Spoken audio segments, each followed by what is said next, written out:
What's up, my friends? My name is Pi, editor-in-chief for srlounge.com, and in this episode of Rapid Gear Review, we have a cool new lighting modifier system from ProFoto. Now, we all know that ProFoto, they really own the name when it comes to quality studio strobing gear, but they're also quite expensive. This new lineup of RFi softboxes is aimed towards a much different market, a much more approachable market, to be honest. They're aimed towards the people that are using smaller and more portable pocket strobes that want to have ProFoto quality modifiers. Now, let's talk about how this system works. The way it works is through the ProFoto speed ring adapter. This is the speed ring adapter. It's a separately purchased component, and basically what it allows you to do is mount your flashes as well as, say, your radio triggers like your Pocket Wizard or whatever you might be using to this little bracket. It aims through the speed ring. You basically move and modify the distance and so forth.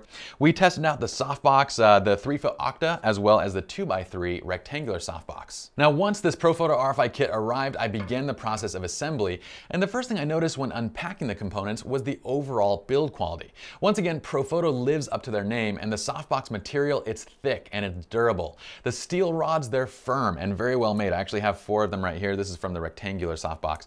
You can bend these things, they flex, but they are very firm, and you know that this isn't going to break. The speed ring itself, this RFi ring, has a very solid feel to it. It has a quality build. It has some weight to it, so it isn't like the most portable thing actually in this mode, but you can actually break it down to make it more portable to fit into whatever case you want. The next thing I noticed during the assembly of the Octa was that it wasn't that easy. Now, I started with the Octa, which granted has 2 times the amount of rods of the standard 2x3 rectangular softbox. So it probably wasn't the best idea to start with the Octa, but I have assembled Octas before, so I didn't really need to consult the manual, which was nice because it was relatively straightforward and simple. It just wasn't that easy to do. Physically placing and bending all the rods into place, it's going to take around 10 to 15 minutes for the Octa, and for our first time testing the item during a shoot, it was on the beach and it was extremely windy. This, combined with not wanting to place the speed ring or the components down into the sand, made it a bit of a challenge.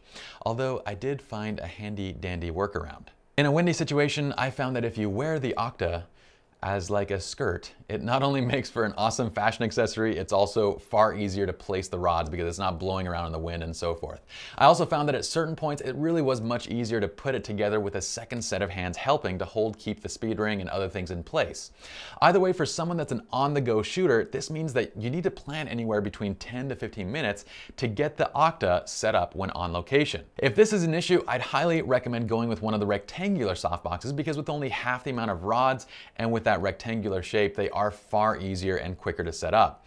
For the most part, I can't see this being a major issue for most photographers, except for maybe the exception of, say, a wedding photographer or a portrait photographer that might be working under extreme time limitations.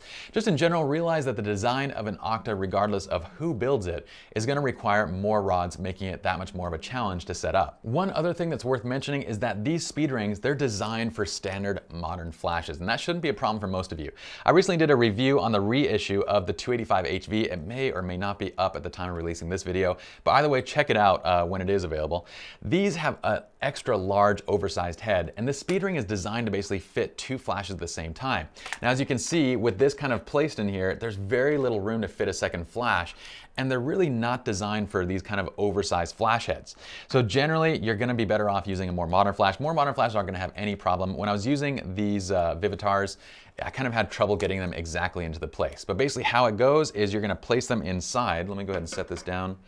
You attach it to the bracket, and for this one, it goes on the inside of the speed ring and it bounces basically off of the walls of your actual softbox. So that way it's bouncing off that high intensity reflective material and going straight at the subject.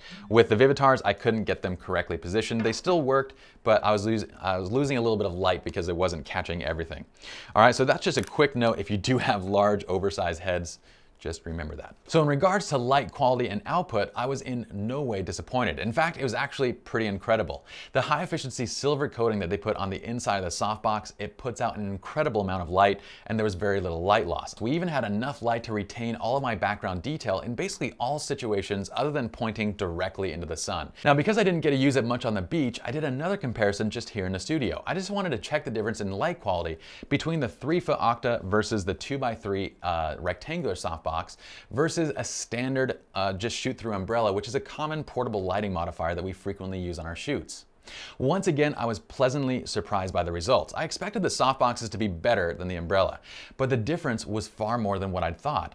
While the umbrella still had kind of a very hard and uneven look to the light, even when placed close to the subject, when placed in the exact same spot, both softboxes had a far softer and higher quality light.